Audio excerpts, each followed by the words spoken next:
This is a story about two very different women, a silent war, and the one thing that can change everything, a voice. Everyone knew the mansion on Sterling Avenue. They whispered about the wealth, the parties, the power, but they didn't know what it felt like to walk through those iron gates. They didn't know what it meant to need to, not just for a job, but for a reason bigger than yourself. Because every single maid that ever entered its doors left with trembling hands and a silent stare. Some lasted 3 days. Others quit by lunch. Not a single one ever stayed. And the reason was Bella Rhoda. She was a woman of impossible beauty, tall and blonde, in her early 30s, who wore dark red dresses like a suit of armor.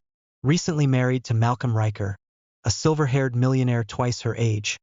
She was a polished image of elegance on the outside. But inside the walls of that mansion, her name was a whispered fear. Bella didn't scream, she snapped. She didn't curse.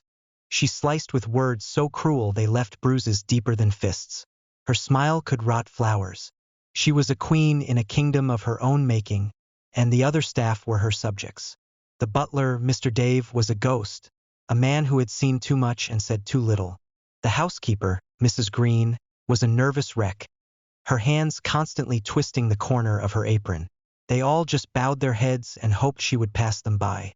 No one ever dared speak back to her. Until Naomi arrived. It was raining the morning Naomi walked through the tall iron gates, a small, worn bag in her hand. She wore a simple maid's uniform, brown dress, white apron, yellow gloves. Her dark skin was worn from years of cleaning homes that never felt like hers.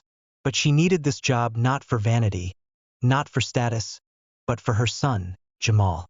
He was 8, nonverbal, and needed a kind of therapy she couldn't afford. It was an impossible number, a sum of money that felt like a mountain she had to climb with nothing but a mop and a bucket. When she stepped into the mansion, it was quiet, too quiet. Mr. Dave barely greeted her. Mrs. Green just pointed toward the living room. They all knew this one wouldn't last. They had seen this story play out a dozen times before.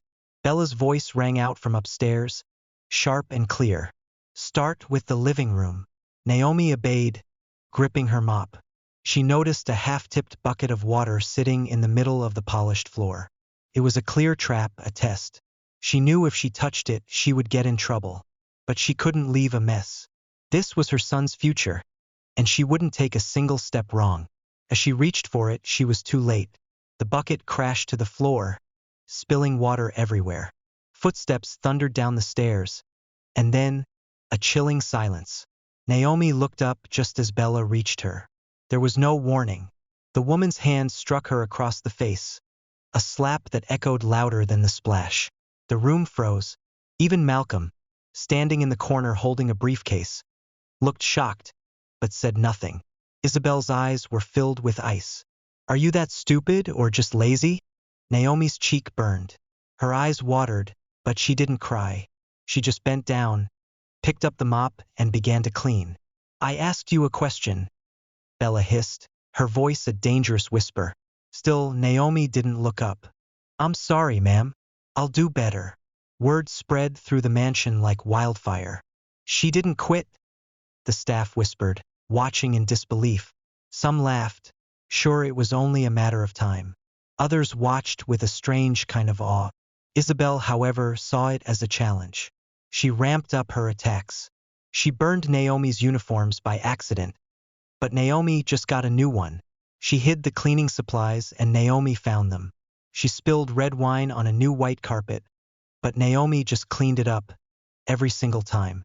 When Bella called her a walk-in-pity project, Naomi simply smiled and said, "I hope your day gets better, ma'am." She never fought back. Not because she was weak, but because she was strong in a way Bella couldn't understand. She had a purpose. She understood that some pain doesn't need to be passed on. She carried her burdens with a quiet grace, her mind always on the small, silent boy who was waiting for her to come home. Day by day, the pressure built like steam in a sealed room. Malcolm watched from afar, silent and detached. He was a coward, maybe, or maybe just ashamed. He had seen his new wife's cruel side before, but he had never seen her fail to break someone. He watched Naomi with a mixture of curiosity and dread. wondering when she would finally crack. One night, after Bella hurled a crystal vase just inches from Naomi's head, Malcolm finally said, "Isabel, enough." Bella turned sharply to him, her eyes flashing. "What are you talking about? She's not even flinching. Doesn't that creep you out? She's not human." Naomi gently picked up the broken shards of glass. "No, ma'am," she said softly, her voice carrying the weight of 1,000 unspoken memories. "I've just seen worse." Bella scoffed, but the words hung in the air. For the first time, Malcolm didn't laugh. He looked at Naomi not as a maid, but as a person with a history, a story, a resilience he couldn't comprehend. For the first time, he saw a glimmer of hope in the heart of his broken home. A few days later, Naomi found Bella sitting alone in the grand hallway, staring at her reflection in a large, ornate mirror. Her makeup was smeared, her hair unbrushed. For a fleeting moment, the cruel mask was gone, and Naomi saw a flash of something else. Loneliness, fear. Naomi quietly placed a clean, folded towel beside her, a small, silent gesture of care. She didn't say a word, just walked away. The camera holds on Isabel's face. She looks at the towel, then back at her reflection, a flicker of confusion in her eyes. That night, Naomi returned home late. Jamal was asleep on the floor, his toy trucks scattered around him. The camera focuses on a small, smooth stone clutched in his hand. Naomi gently takes it and places it on his nightstand. She looks in the mirror. A faint bruise is visible on her cheek from Isabel's slap, a reminder of the price she was paying. But there was no bitterness in her eyes, just a fierce love. "2 more weeks, baby," she whispered to his sleeping form. "Then I can afford that appointment." She didn't cry. She had endured far worse, and she knew something was shifting. Even Isabel's silence was beginning to speak. Back at the mansion, Bella stood alone in her bedroom, staring at the perfectly made bed Naomi had prepared. Tucked corners, fluffed pillows, a fresh flower placed delicately on the nightstand. She didn't know why, but she sat on the edge and touched the flower. She didn't feel alone. She didn't understand it, not yet. But something inside her, a long frozen part of her heart, had started to soften. And Naomi was the reason. For days after that mirror moment, Bella didn't say much. No commands were barked, no tantrums, no shattered glass. She passed Naomi in the hallway without a word, her expression unreadable. But Naomi could feel it. The air had changed. The tension had been replaced by a cautious, quiet kind of peace. On Monday, Naomi placed a warm towel by the shower and a cup of lemon water by the bed. Bella drank it. On Tuesday, she noticed Isabel's shoes were scattered in a hurry. Naomi arranged them gently and even left a note. "Your favorite one squeaks a little. I can take them to a cobbler if you'd like." Bella didn't respond, but she didn't scoff either. The next day, the shoes were gone, and Naomi found them returned, the squeak miraculously gone. By Thursday, something happened no one saw coming. Naomi had just finished mopping the east wing when she heard crying. Not muffled sobs, but loud, raw, unrestrained weeping. It was coming from the music room. Cautiously, she pushed the door open and saw Bella on the floor. Her makeup was streaked, and she had her arms wrapped tightly around her knees. Her hands trembled. Her armor had finally shattered. Naomi froze. "Ma'am?" she asked. Bella didn't look up. "Go away." But Naomi didn't. She stepped inside quietly and sat a few feet away, saying nothing, just being there. After a long, heavy silence, Bella whispered, her voice broken. "They said I'd never be enough for him. They told me I was just a young body to make him feel powerful again. I thought if I could control this house, I could control the fear. But every night I look in the mirror, and I see the girl they warned me about. Angry, lost." She slowly turned to Naomi, her eyes full of confusion. "And you? You just keep showing up no matter what I do." Naomi's eyes softened. "Because you needed someone to stay." Isabel's lip trembled. "Why?" Naomi smiled, her voice calm and clear, carrying the weight of her own painful past. "Because I've been the woman no one stayed for. That night, everything changed. The next morning, Bella entered the kitchen early. No heels, no makeup, just slippers and a robe. The staff froze, staring. Bella poured a cup of coffee and placed it in front of Naomi. Her hand trembled slightly. I don't know how to say thank you for not walking away. Naomi's hand, which had cleaned up so many of Isabel's messes, trembled as she took the cup. You just did.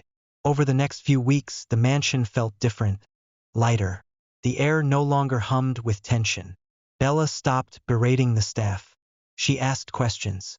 She apologized for old outbursts, not all at once but piece by piece.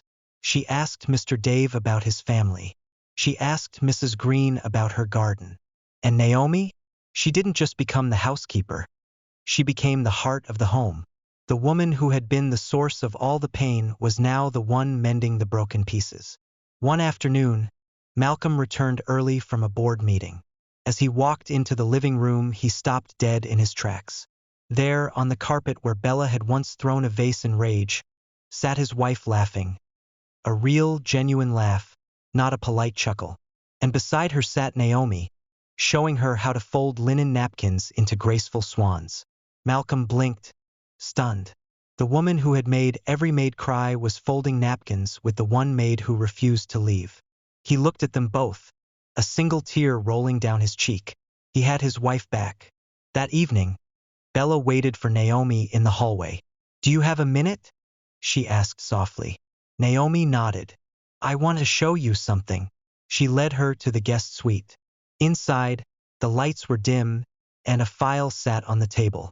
This, Bella said, her voice thick with emotion, is a scholarship fund I started this morning for children with developmental disabilities. Naomi's eyes welled with tears. It's for your son, and for others like him. It's enough to get him the therapy he needs. And more. I don't deserve this, Naomi whispered, the words catching in her throat. Bella took her hand, a small, fragile gesture of newfound friendship. No, you don't. But maybe I do. The next day, the housekeeper gathered the staff. She held up a sheet of paper. Naomi has been promoted to head of household. The staff erupted in applause, a sound that had never been heard in this house before. Even Malcolm clapped, smiling, proud, and humbled. He knew his home was finally a home again. But the proudest moment came hours later when Naomi returned home. Jamal, who had never spoken, was standing by the door. He was holding the small, smooth stone, a toy truck in the other hand. He looked at Naomi, a light in his eyes. He took a step forward. And then, for the first time in his life, he spoke. Mom! The camera holds on Naomi's face. Tears stream down her cheeks.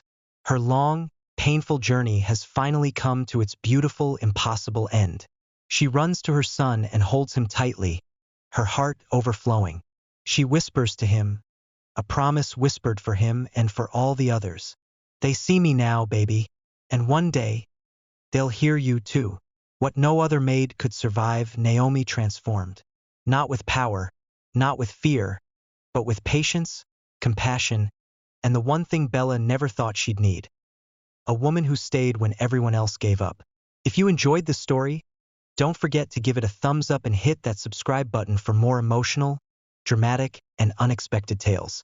Let us know in the comments where you're watching from. We love hearing from all of you. Until next time, stay kind, stay curious, and keep watching.